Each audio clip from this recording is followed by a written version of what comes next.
Welcome to the Fort Brock's Crypto Podcast. I'm your host, Neil Alonzo, with my co-host, the most awesome, wonderful human, Brandon Heath. Fort Brock's.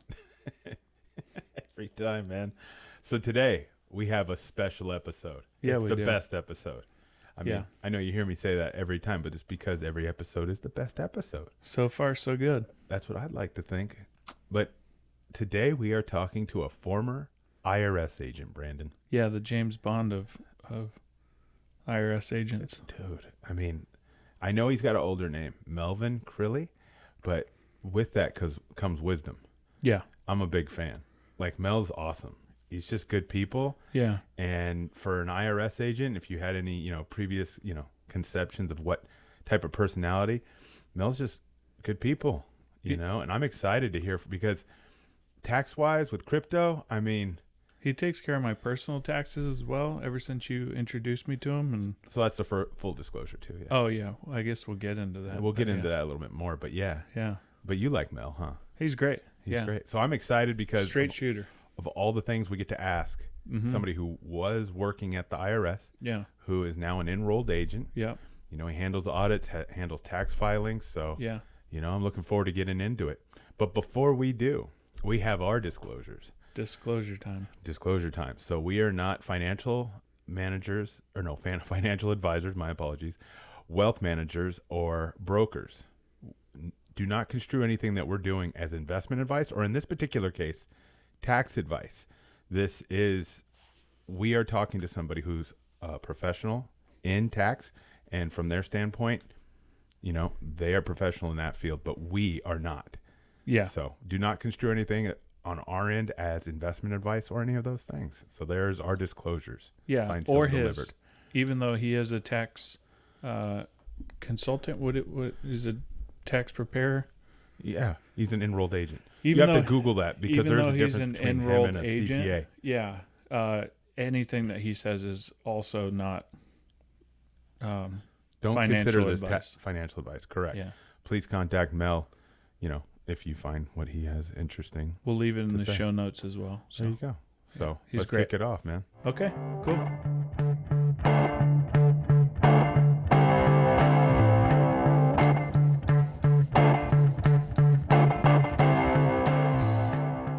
So just so you know, Mel was a former IRS agent, and he's a professional tax service provider.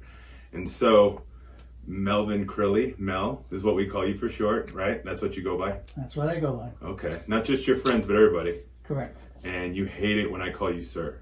Oh, well, yes. Just so you know, Brad, he hates being called sir. I did not know that. He always... didn't.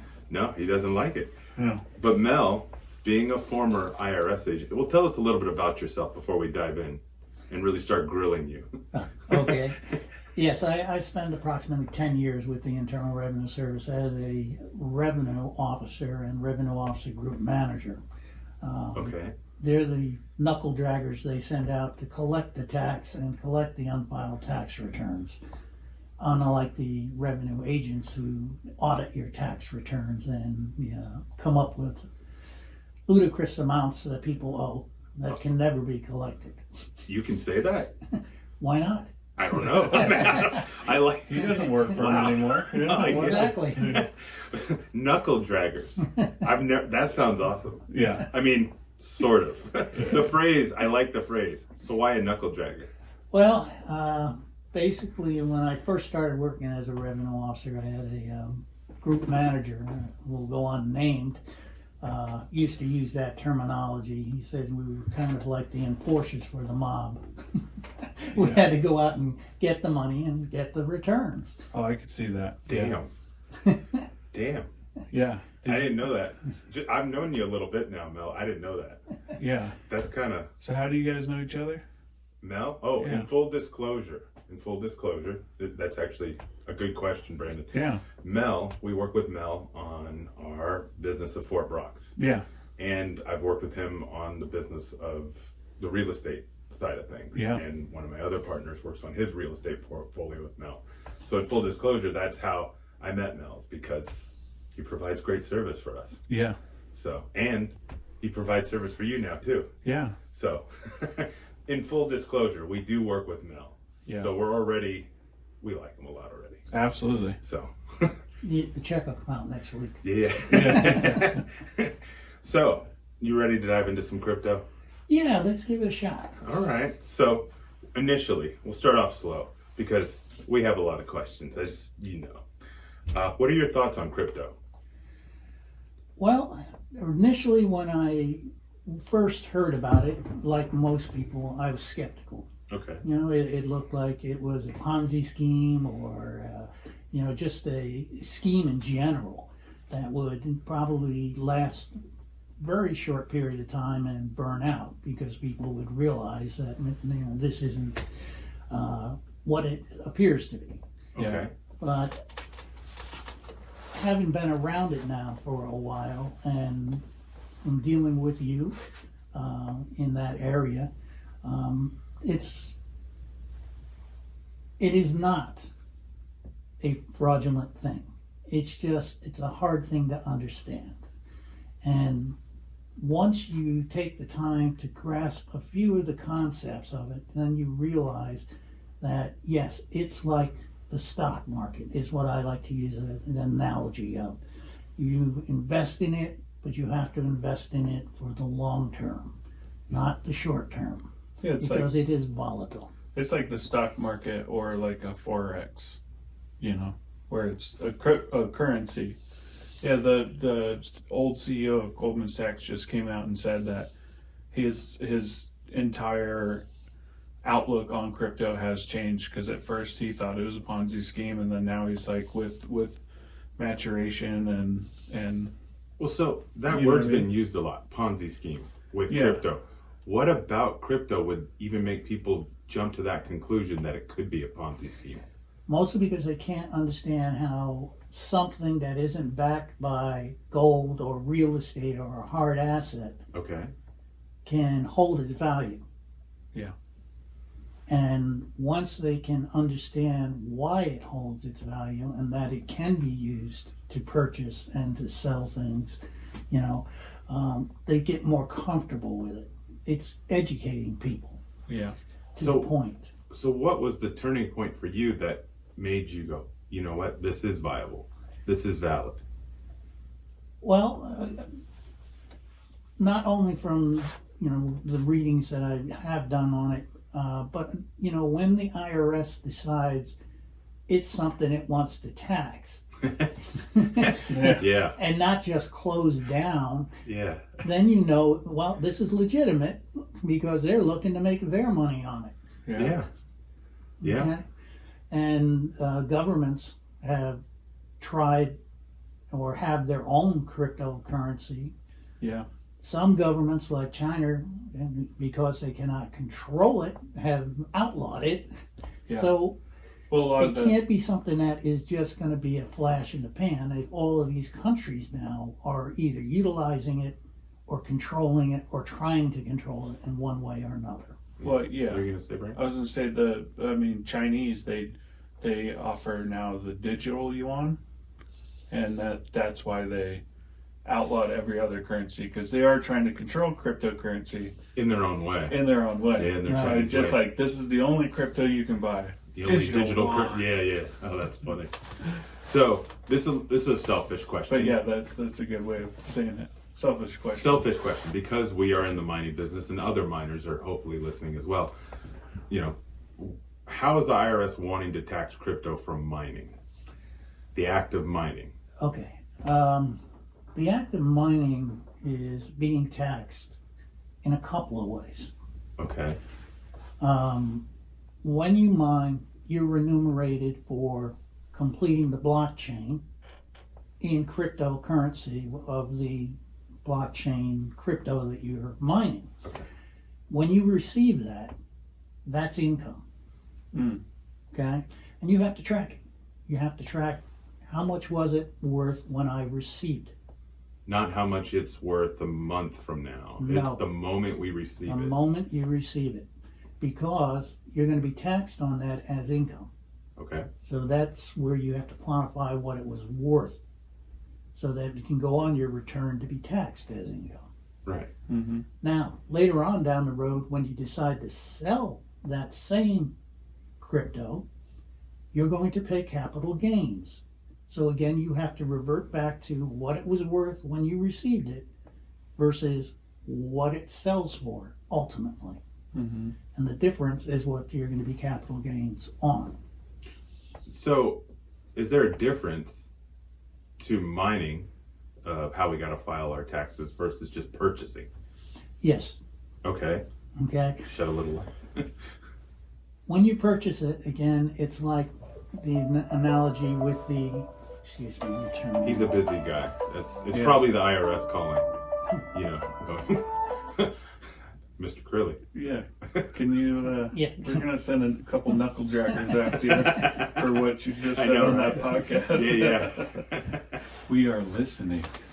So What?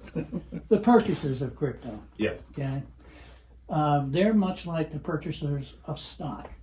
Okay. They have to track what the value of that crypto is, just like what the value of the stock is when you purchase it. Okay. Then when they sell it, they have to track what it's worth on that day, the spot value. Mm-hmm. They get to subtract from or add to the purchase price their cost of either purchasing it or their cost of selling it, if there is any. Gotcha. Otherwise, it's a straight either capital gains or capital loss. What happens in the case where, you know, let's say the crypto we mined, or actually we'll use it for the purchasers because that's how most people are listening. Somebody purchases it at $1, you know, it's within the calendar year, and then at the end of the year, you know, before the fiscal, right at the end of the fiscal year, it's worth, you know, 50 cents. Are they able to write down that loss because it's treated like stock? They can't. No. Okay. Unlike a stock, okay, again, as long as you sell it by the end of the year. Okay. Remember, if you just hold it, Right. there is no tax. No taxable event. Tax doesn't happen until you sell it. Right. Okay. So at the end of the year, if you just sell it and you had a 50-cent loss on it, okay, you would be able to treat that as a passive activity loss. But only if we sold it. The act that making it a taxable event. Right. But if you're just holding it and it goes down, well, you have no gain or loss yet because you Yeah. haven't suffered it yet. You haven't. And so if it went to $10 and we bought it at $1, we don't have to worry about the taxable event until we actually sell it. So we don't have to worry about that gain of $9. That is correct. Okay. What if you're doing? I mean, I don't know how far into crypto you are, but if you know about like some of the swaps or some of the exchanges offer coin-to-coin exchanges, is that a taxable event in that case? That's actually, the next question on here. Yeah. Oh, wow. Yes, in fact, there is a tax associated with that. If you, let's do the swap first, trade one type of cryptocurrency for another. Yeah. That's the same thing as a sale and a purchase. Gotcha. So you have to again show the sale versus your purchase price, and then the new coin becomes a new asset. What was it valued at the time? Oh, we might be doing a lot of taxes this year, too. Well, so that's a perfect time for that question too. Is the exchanges don't track this for us? No. So how would we go about tracking that? Or what do you recommend we do to track that personally? Okay. The exchanges will normally issue you some sort of a report at the end of the year showing, you know, your purchases and sales, but they're not going to probably cover, you know, the gains and losses. They won't. Yeah. And if you're the type that have numbers of these and a number of wallets, Which we are. okay, that becomes a real headache, an almost impossibility for even the preparers to do. Okay, so what I would recommend, or what I'm hearing is recommended, is that you use a service such as, I think it's called Coin Tracker. That's it. Coin Tracker. Cointracker.io. Okay. Cointracker.io.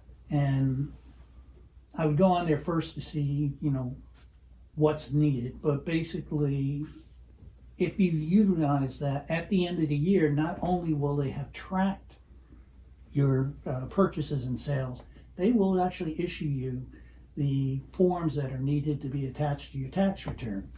Okay. Your 1099-C or your, Well, it's what is it, F or E or one of those? it's a There's so many, isn't there? Yeah. no, And you're there's new ones now. Schedule too. D, but Schedule, oh yeah. the other one is the 8949, which But that's- actually tracks it. It's what is used to carry it over to the Schedule D. Gotcha. But that's for personal. That's not for a business. That's not for a business. So But if we were the- doing it as a business, You take that same information and you put it on the business return, but it's already done. So it's like a personal QuickBooks, but just for crypto. Right. Okay. when you say it's already done, what do you mean it's already done? It's already, when you get it, the form, the 8949 will already show when you purchased it, what you paid for it, what you sold it for, Yeah. and if there were any costs involved. My understanding there shouldn't be, but you then would have a report on that. That makes it much easier for your preparer than to take that info and put it on your business return. Hey, cointracker.io, if you're listening to this podcast, please either send us a referral check or just sponsor us. Thank you. You're I'm funny, just man. kidding. So, having said that, I mean, how diligent is the IRS right now about this? Yeah. They are getting more and more diligent about this. Okay. In fact, they have hooked up with a coin service, and I'm trying to look for that real quick, and have worked out with them a way of going through all the wallets Yeah. Okay. and identifying who has made what U.S. citizens have been selling, buying any type of cryptocurrency. Yeah, because it's most of them are on public ledgers. And So you once can just go through. Once they identify that, they send out a letter giving you 30 days to respond by filing an amended return before they issue out a CP 2000 notice, Okay. which says, hey, you had this unreported income. Okay, so they'll say, okay, it's sold at, let's say, $100. Okay. Okay, they're going to say you owe the tax on the $100. They're not going to say, you purchased it at this price and your capital gains is this. Your capital gains is going to be based on the total amount you received. Okay. Mm-hmm. So you really want to, if you get these letters, get a hold of your tax person, get your returns amended so that you can at least take your purchase price, and then depending on the type of situation you're in, any expense that you have against it. Okay. That makes sense. Okay, and when you're looking at this, you have investors, you have miners, and then in the miner situation, they may have leaseors. Yep. Then you may have things like airdrops. Yeah. You might have staking. Yep. Okay. Well, the airdrops are simply when a hard fork happens, you may end up with another type of cryptocurrency given to you. Yeah. And at that point, that's income. Okay. Wow. They have a lot of these NFT play to earn things where you buy an NFT. So if you buy an NFT, I guess let me just break this down into two questions. Buy an NFT, that's a taxable event, right? Or sell one, correct? Purchasing any type of crypto currency is never taxable. Oh, okay. Sorry, not purchasing it. So if you were to sell your NFT, then that's, Yes. Okay. But But what you're saying is that if you get an NFT, like you buy one or you get one airdrop to you. there's two different things. Okay. Yeah, those are two different things. All right. Well, so a lot of these NFTs are, they have roadmaps to they are either play to earn games where you receive a certain crypto from owning this NFT, or you're getting airdropped new NFTs or different layers to your NFT. So those are all taxable events. How do we stop this? No, I'm just kidding. Any airdrops are going to be considered new income to you. Because it's like free Okay. money. It's Pretty a much. gift. Yeah. It's like- Well, okay. it's not a gift. Okay. Oh, it's not a gift. No, because It's like winning a you're sweepstakes. mining, right? And you get a hard fork, and they give you, well, that's part of your income to yourself or your company. Okay. Got it. Okay. Okay, so you have to claim it as income. The value of it. Correct, on the day that you receive it. So, for instance, there's popular NFT Bored Apes, right? Its value when they first launched was, let's just say, $100, but you bought it in Ether. But now it's worth a couple $100,000, in some cases $1 million. So if you have one or you purchase one that's worth $1 million, do you have to pay taxes on $1 million? You never pay tax on a purchase. Exactly. Okay, But what if it's airdropped? That would be a hell of an airdrop. But well, if it's worth $1 million and it's airdropped, it's income. You're going to pay income tax on that. which would be how much? Or what's the range? It depends It on depends on how you file, huh? Yeah. right on the bracket you fall into. Got it. And so when they sell that, they just are subject to the capital gains. That's a second tax. That's Yes, the second tax. correct. Yeah. Damn. Okay. Hey, why are we getting double taxed on this? Well, they're two different events. It's similar to stock in that way. Yeah, Yeah. if you were to be paid stock as part of your income, Mm-hmm. you would be taxed on it Right. at the time you receive it. So then later on, when you sell the stock, you're going to get taxed again for the capital gains on that Yeah. or loss.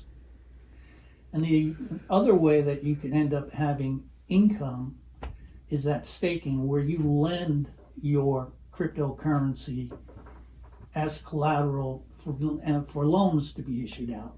Yeah. Oh, You'll- I have it- questions about that. You'll, Well, so you'll yeah. get interest on that, There's and a that interest is taxable as Wow, interest okay. income. okay. So we're staking Toko right Currently, now. we're in a 30-day lockup period for Toko. This one, cryptocurrency. Yeah. And it's returned something like 25% 25 change. over a year, so Yeah. it's like going to be 2% So having said that, for the month. Is it being treated as interest? We're not lending it. we're not lending it. We're Per just se. staking it. When you stake it, Yeah. how are you doing? What's the mechanics? You go into within the app that we're using. You go into a staking pool. KuCoin. Yeah, you delegate it to be staked, which means that you just put it inside of a pool and then you lock up that amount, and then it. So I don't think they're lending it, Well, but I'm what are you putting in that you're being remunerated for? Our initial crypto that we own, Yeah. that we Correct. purchased. Okay. Right. Okay. Okay, so you are putting that up for them to use to lend out. Interesting. Not necessarily. Where's the not necessarily coming from? Well, because it's not about them lending it out with staking. Sometimes it's used as like voting delegations, or sometimes it's Well, here's the thing. What Yeah. they're using it for may not be of any consequence to us as a taxpayer. No, yeah. it's the fact that you're being remunerated for the use of that. Got it. Okay. And normally that's considered interest. Yeah. Regardless of how their use case is. And Yeah. so you'll be claiming that as interest Damn. on your return. Yeah. Okay. I get that. We don't want to. No, We don't want to get that. I don't want to stake anymore. Well, we do. Yeah.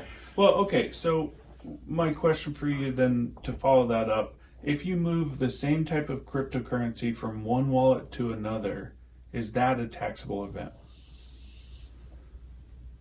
'Cause Are you I'm changing anything? In other words, let's say you had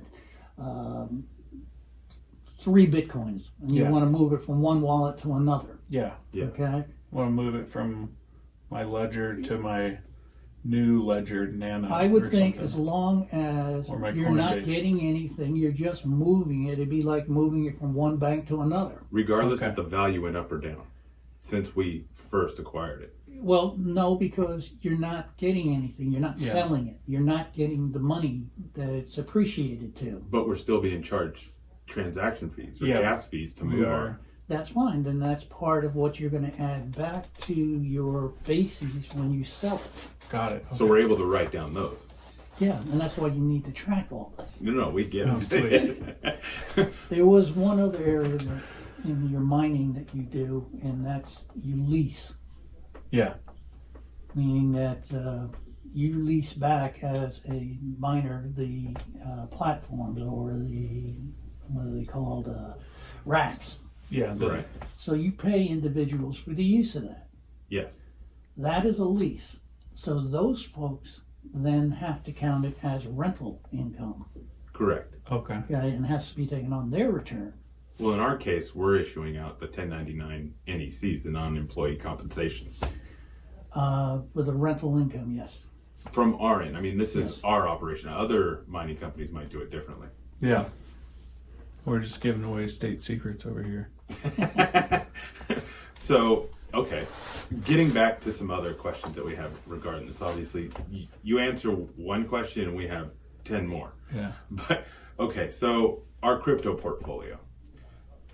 What do you think about us being able to borrow money against that? Well, Do you know of any products that do that currently? no, I don't offhand. Okay. Okay, borrowing against it has no tax consequence. Do you have any thoughts on it? In what regard? That's a good point. In regard to how it'd be taxed, would it be just the same as us using our home? Exactly. It's just a loan. Loans are never taxed. Okay. So, in step with that, Coinbase was trying to launch a product called Lend, I believe, Yeah. and the IRS put a squash to it. I believe it was the IRS, maybe the SEC. We'll put it in our show notes. Yeah. But it got squashed because they didn't want them to be. Yeah. Ooh, didn't even have to put the sound effect in. Yeah. But they didn't want them doing that. What do you think would make the SEC or IRS not want? They're probably not licensed as lenders. Maybe that's what they needed to do. Oh, okay. I don't know since I'm not familiar with the case. Gotcha. Mm. Okay. See, a lot of these, like the banks, Yeah. are real nervous because there isn't real concrete legislation, rules, and regulations in place. It's fluid right now. It's being developed. Although it's been being developed since 2014, I don't know why it's taking so long, but it's still fluid and it makes the banks nervous. And because they rely on their regulators and they don't want to do anything that's going to be looked at by the regulators as something out of bounds. And then without clear guidance, they tend to shy away from anyone that's in the crypto business. Well, as you know, we had our own issues trying to get a bank. Just to let us, we weren't trying to do anything with crypto within the bank. We just wanted to pay for Operating our costs. our cell phone bills, office rental, Yeah. and purchasing our hardware that we use for mining. And the banks were turning us away. What's funny is because they would show us in their policies that we were lumped with marijuana and CBD, which I shared with you, whatever. But then after we were done talking with any of the bank representatives, they would always talk our ears off, asking us questions about it. But I mean, is it just as simple as that? They don't understand it, so they shy away from it? They're not shying away because they don't understand it. Okay. They are institutions that run on rules and regulations. Okay. If they don't have a clear rule and regulation on the type of banking you want to do, they're going to shy away from it because they don't want to get stuck, being looked at as feeding, illegal drug monies or, any type of arms dealers, those type of things. But the funny thing is, a lot of them now are working on developing their own units within the bank. I know Chase Yeah. and a few others now are developing their own. And yet they say Units. no to us. Yeah. It's just kind of funny. I think Thanks, they Chase. anticipate that the regulations are coming, and as soon as they do get, codified, we'll say, Okay. then they will launch their own people, their own units to handle that type of transaction. Yeah, because the bank that, started banking us, Yeah. it's not a plug. It's just, it is what it is, but we are grateful to it. It's a Silicon Valley VC funded group called Mercury Bank. They were one of the ones that, started banking us simply because of the fact that, they're forward thinking in that space. But I mean, they're backed by Andreessen Horowitz. I mean, a number of those Silicon Valley big VC funds. So Yeah, what makes money their moves. regulatory side of things any different from a big bank like Chase, Bank of America, Wells Fargo, Citi, any of them? All I can say on that subject would be that the bigger they are, the more recalcitrant they are. They're not flexible. Gotcha.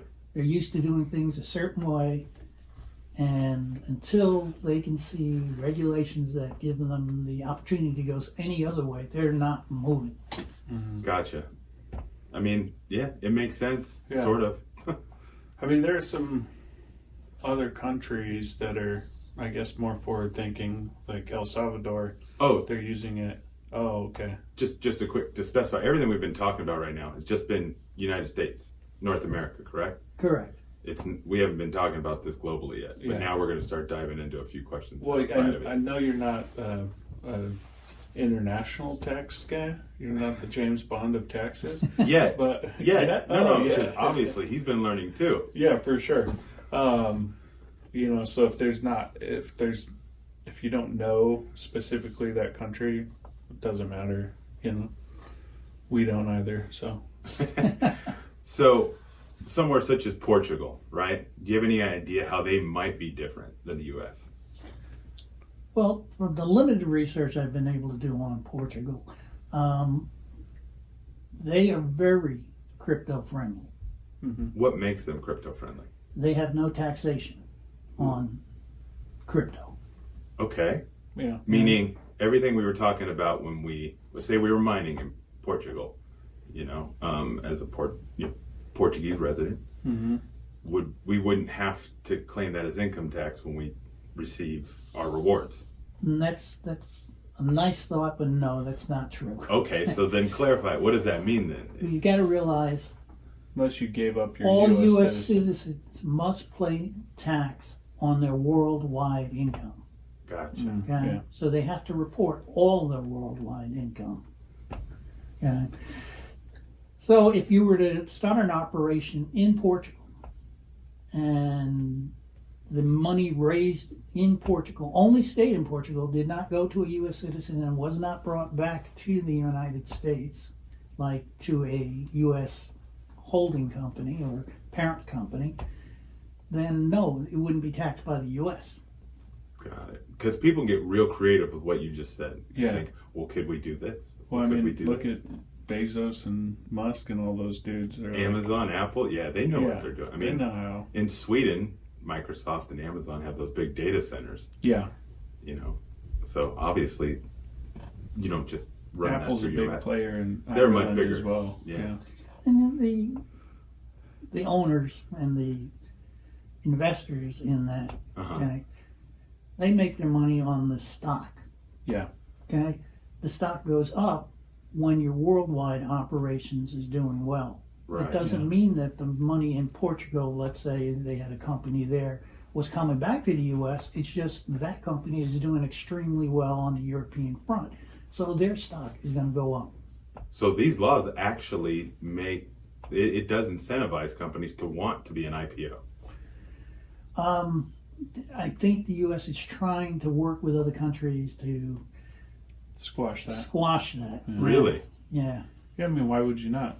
Because just saying, okay, so we went to Portugal, we started a mine, we got a large holding over there.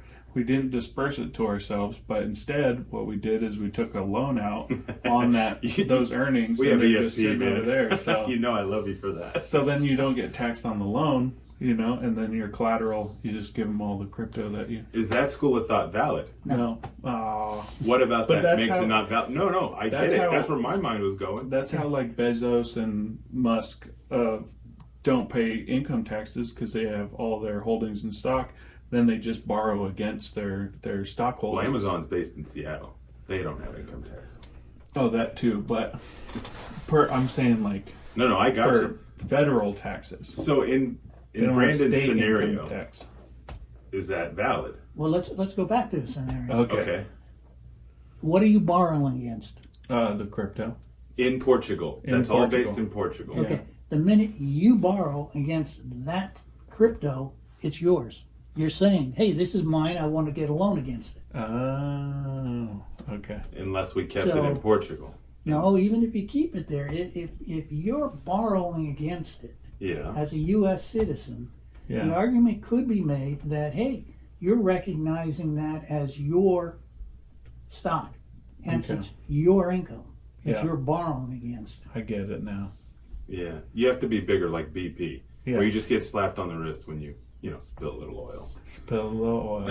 Well, I would think, and it's speculative on my part, if you were like Apple and you had that Portuguese operation, your stock is going to go up. Yeah. If we are an IPO. If we're not, Well, just say yeah. your stock would go up. Right.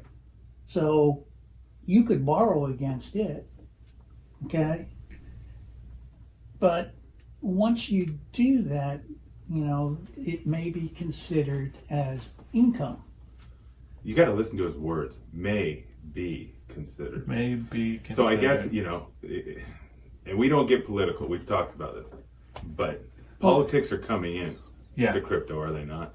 Yeah. See, and I would think that, say you're still an Apple employee and you have stock, Okay. okay? You paid your income tax on it as you got it, Right. okay? So you can borrow against it, and now there is no tax consequence, Got it. Oh. okay? Got it. But when you go to Portugal and you have stock sitting in that Portuguese company, once you claim it to borrow against it, Then you have income. Then that's income. Yeah. Got it. That So- makes a lot of sense. But at least we still get the ability to borrow against it once we do have it. Yeah. Yeah, For as sure. long as you're not trying to not take it in as income. Understood. Begrudgingly understood. Begrudgingly. I mean, I was just going to ask, I was just having a scenario in my mind where my wife's Canadian, okay? So, and then she just got her U.S. citizenship. So what if I renounce my U.S. citizenship and then I just get a green card to live here? And then I wouldn't have to pay taxes because I'm not a U.S. citizen in the U.S.? I don't know if I don't think there's any Let's not even economic go. scenario whereby I would want to give up my U.S. citizenship just to avoid taxation. Yeah, okay. Oh, this is no, Brandon sure. we're talking about, though. It's like I tell all my clients, Yeah. I would like to pay the IRS $1 million in tax in any 1 year. Oh, I would love that. You know wait, how wait, much I wanna hear money why. I would have? So Like if you had to pay begrudgingly, it, yes, I'll pay him I'll $1 pay million. him the million to have that type of income yeah, and to live in a country where I can do as much as I can here. yeah, I got you. So we definitely are not treading into the politics side of this. But so having No. said that, in regards to capital gains tax, how long do we need to hold our crypto till we're assessed a lower rate on our capital gains tax? that's a good It question. doesn't work that way. Come on, man. Wait, what? You have long-term and short-term capital gains. Okay. Yeah. Okay, it's based on the holding period. Anything less than a year, you're taxed at your normal income tax level. Right. Yeah, Anything over a year, it's up to 20%, sometimes as much as 28%, but it's normally less than what your income tax level is. Okay. yeah. Okay, so That's long-term capital gains, right? that's a Anything long term. over a year. Okay. Well, that answers my question. Then. Okay. Okay. So we don't have to pay as much. And the other thing that By like Crypto- 12%, 13%, something like that. whatever your normal Tax rate is. tax rate is, Oh, wow. That's awesome. Yeah. Well, depending upon what bracket you're in. Yeah. that's for the short term. But long term, it doesn't matter what bracket you're in. Yeah, it does. Oh, it does? Yes. Okay. That's how they come up with these brackets. Gotcha. No, it makes sense. One of the things that some crypto holders are doing, especially ones with large amounts, Okay. and they want to sell off some in a year, they will look at ones that they're taking losses on. Yeah. Okay. And they will sell off the ones that they are going to have a loss on to offset the ones they want to sell at a gain. Makes sense. Yeah. Yeah. The other thing that they do is, let's say you buy They a don't. coin for $200. Okay. They It don't. drops down to $100. You sell it, Okay. okay? Take the loss. You can use the loss against your gain, and at the same time buy back that same one, and you still have your coin and you have your loss. That's what they That- call the phantom dollar in taxes. Or Oh, they stock. call Well, they call it the In wash rule. stocks, they call it the wash rule, and That's what I was if gonna it ask. was stock, it would not be allowed.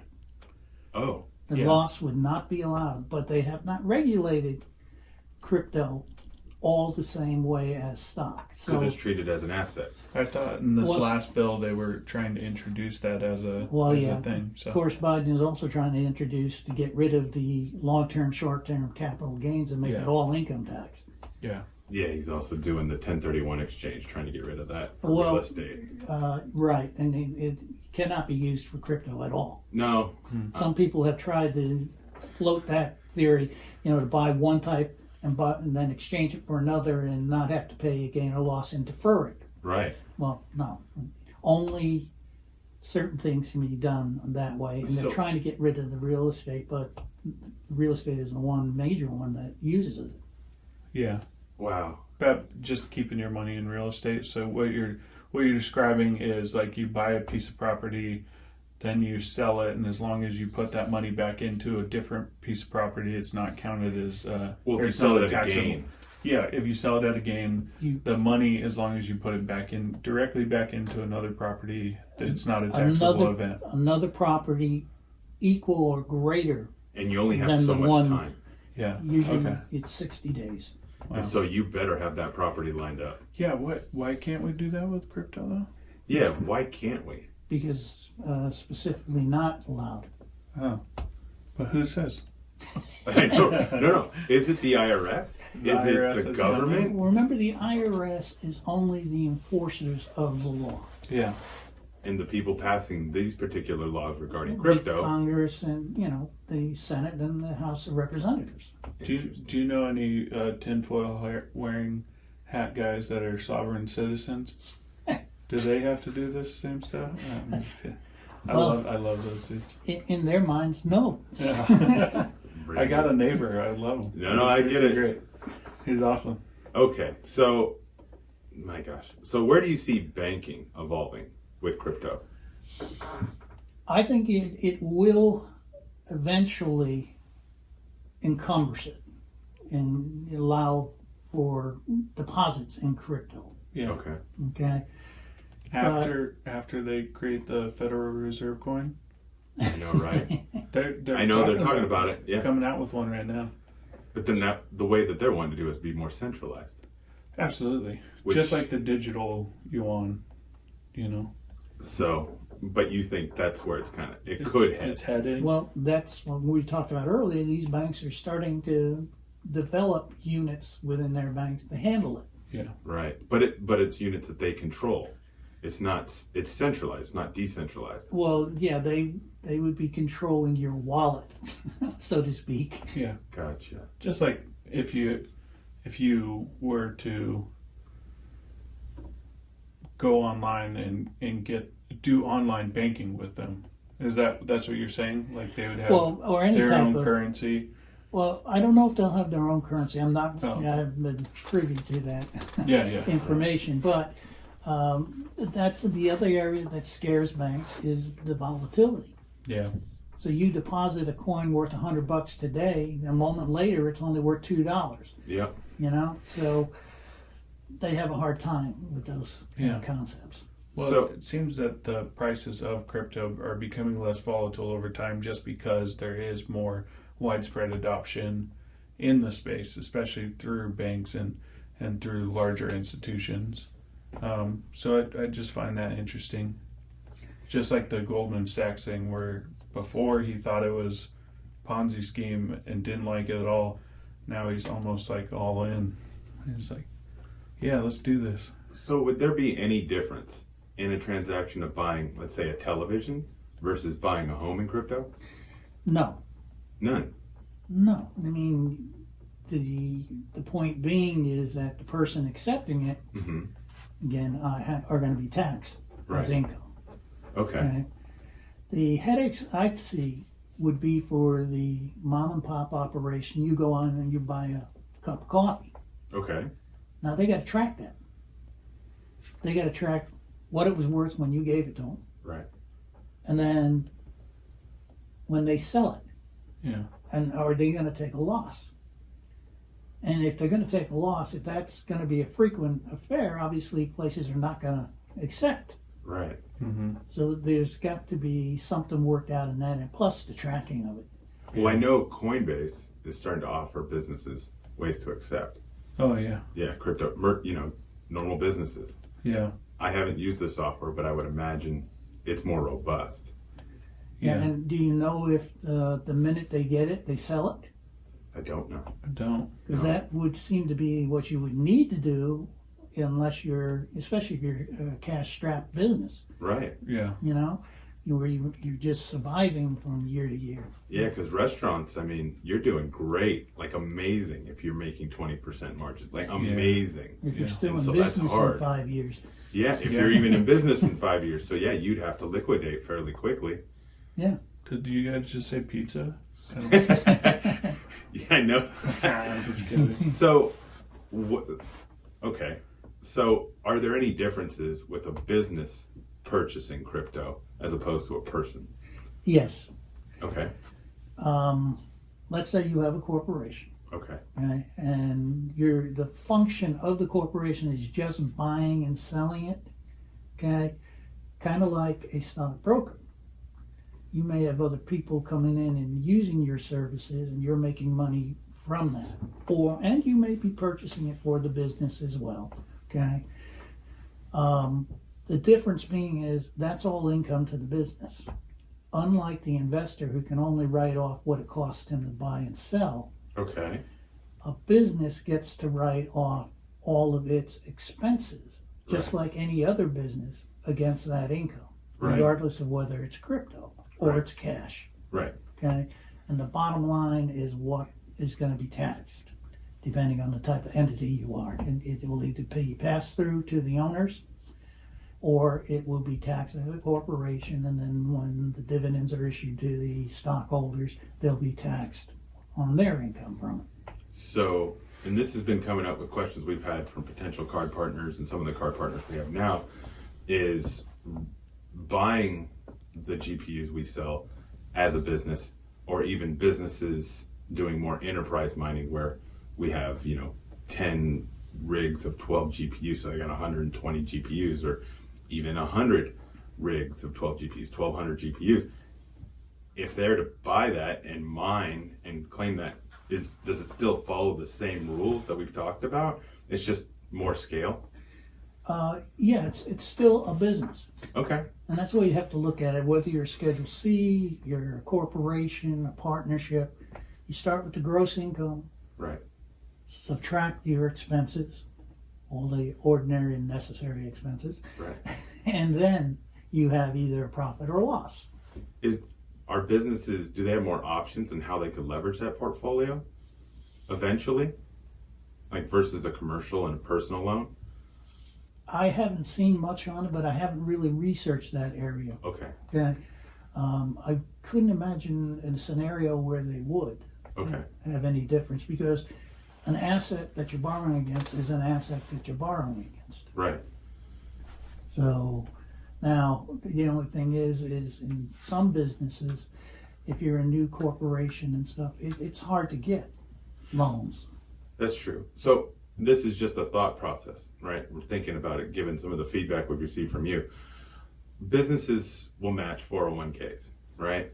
As a benefit of working for that company. If that business was mining crypto, could they offer that to share with their employees as opposed to a 401k? Or could they integrate the 401k as a way to give them some sort of, some sort of incentive outside of their normal salary?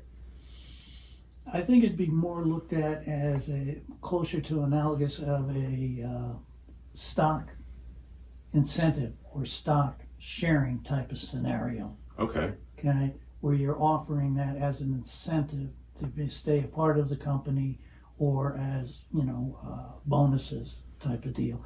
Gotcha. I'm not sure you could put something like that inside a 401k. But you could offer it to the business, not 401k completely aside, if a business wanted to, mine however much and offer their employees a way to participate in that. They could, and they could write it off. Yeah, because once you give it to the employee, that's an expense. Got it. Mhm. Okay. Okay. That's interesting. Does it, But I'd then have to also- look into the yeah, minutia of it, but it would make sense that if you're giving your employees an incentive payment, well, then that's the same as giving them a salary. Mhm. It's an expense to the business. Yeah. but in the case of matching, let's say they, how they have those matching situations. 401ks, yeah, you write that off as an expense. Oh, okay. Mhm. That's awesome. Okay, so that's something to consider. So Mel, we've been talking about the states such as, with, capital gains and what's in, zero income tax. Shed some light, like what are our options right now in the United States? Well, right now there are a number of states that do not have income tax. Alaska, Florida, Nevada, New Hampshire, South Dakota, Tennessee, Texas, Washington, Wyoming, I think Colorado, Montana, and New Mexico. These states that do not have income tax, by and large, do not have capital gains tax either, because they look at capital gains as an income tax. Really? Yes, so in those states, you wouldn't be paying them for the income tax or the capital gains tax. So that's state, At not the on moment. federal. No, that federal is, you're gonna pay Okay, it. no matter. Can't get around that. Yeah. But the other thing you have to look at in looking at these states is not only do they have an income tax, but cost of living, job opportunities. There are a lot of things that you need to look at before deciding you want to move to any of these particular states. Well, we know New Mexico has that big tax credit for film and entertainment. Yeah. A lot of places do. A lot now, of yeah. places do. Yeah, but when you get to those states, they also tend to have less services available. Services such as. Really fast internet. Oh, gotcha. Not only that, but highway funds, electrical support, those type of things. So you have to look at, will it be a fit for your type of business you want to move there? If it doesn't have the low-cost electric, you might not want to run a high electrical business there. Oh, in terms of Yeah. mining, yeah, Right. definitely. Mm-hmm. Okay, but in terms of just a person who's buying crypto or part of some sort of mining company and receiving crypto, I mean, those are more advantageous for them tax wise. Yes, certainly a lot more advantageous in California. Turns out, yeah. Boy, Cali's, do we know it. yeah, Cali. I mean, yeah. Without going too far down that rabbit hole, I do love the weather and the surf, man. Yeah, it's it's hard to great. break away from that part of it. Mm-hmm. So Mel, I appreciate all the information you've been sharing. It's Yeah. awesome. Big fan. So we have some questions. They're a little different than our normal questions because you came from a tax standpoint, which we really wanted to hear a lot about. But where have you been finding your information on crypto? Well, I've been getting it in a couple of different ways. One, the primer book that you gave me Oh, to listen to, since it was a book on tape. The age we'll of say. cryptocurrency. The age of cryptocurrency. Yeah. That was a good primer. Okay. But after that, I would say it was a combination of research on the internet. Uh-huh. Okay, you can go to irs.gov Yep. and you could get some information there. Then you'd also want to take a look at some of their revenue rulings, which they'll go into on there. For those who are just listening, he's just got these pieces of paper that he's printed out and he's looking through it. So Mel definitely is merging old school with new school. Yeah, well, to memorize everything in a short period of time, it's kind of hard to do that. Yeah. But the revenue rulings 2019-24, and then from there they'll lead you to the other revenue rulings. There's probably 2 or 3 others. And the other way I've been doing it is my society or the CPA and EA societies have webinars Oh, awesome. on all kinds of subjects. Okay. And crypto is one of them now. Uh-huh. It's relatively, I think, new for a tax point of view because up until the last 5 years or so, you didn't run into a lot of people that were investing Right. in crypto. So they really didn't have a need for the knowledge and how to apply everything. Mm-hmm. I gotcha. Wow. Damn. I mean, I love all the information we receive. Oh, me too. I mean, for those who want to get in contact with Mel, you can go to his website, which is melcrilleyea.com, and that's spelled melcrilleyea.com. Yeah, you're right. Yeah. Wow. I know. That's We'll what put you it think. in the show notes. We'll as put it in well. the show notes as well. What other ways can people get a hold of you, Mel?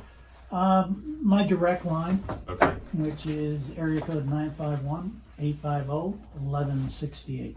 All right. We'll put that in the show notes as well. Yeah. Hey, thanks for coming in. Thank you very Thank much. you. There's a fist bump there happening for Yeah. those who are just listening.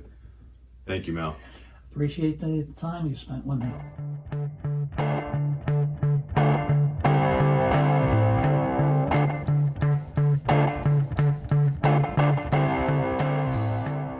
That was a lot of info, but I wanted to keep asking him questions. Yeah, me too. I just wanted to keep asking questions. I just didn't want it to run too long. You know, I'm the timekeeper here. I get it. But I think Yeah. we're going to have Mel back for sure.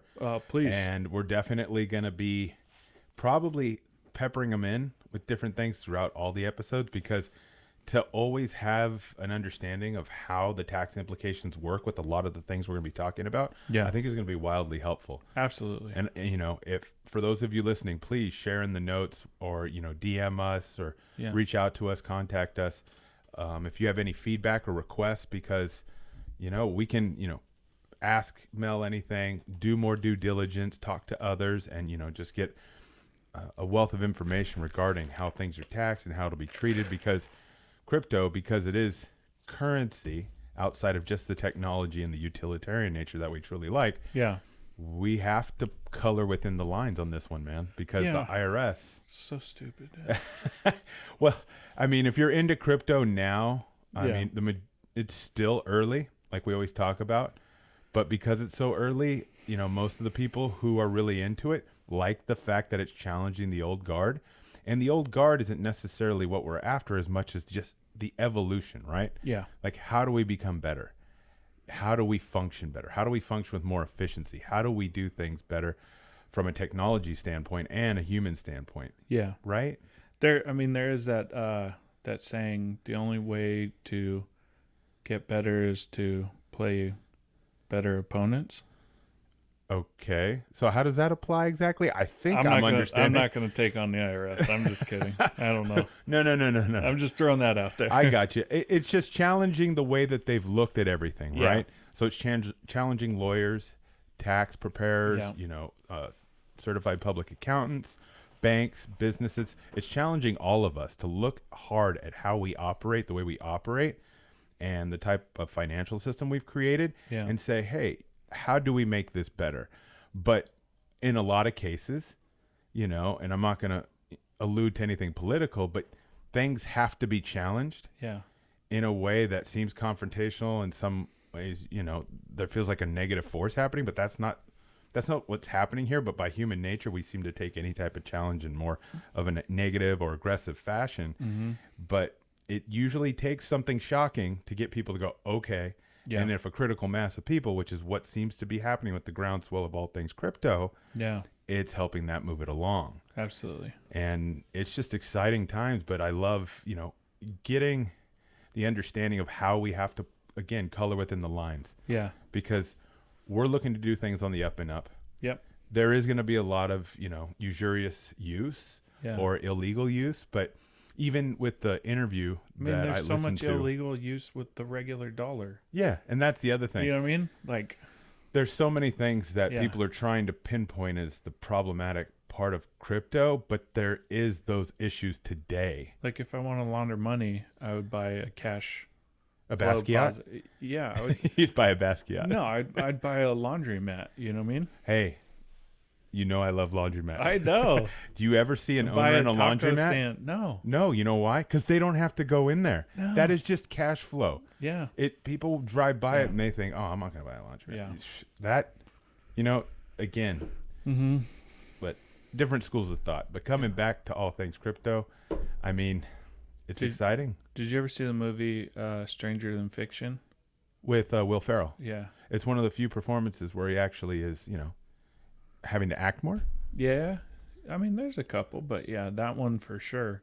I was a I love native that San movie. Diego person, so I do have my affinities towards, Anchorman. Yeah, for sure. But anyways, there's a point you were making. yeah, he was a tax guy in that movie. Oh, that's right. Harold Yeah. Crick. That was his Yep. character's name. Yeah. Yeah, he was dope. Yeah, that was Actually, a cool movie. yeah, that was a cool movie. I like the soundtrack. Oh, good soundtrack. It was a as really well, good yeah. soundtrack. But Mel, But every time I think of Mel being an IRS you see agent. Harold Crick? Yeah, kind of.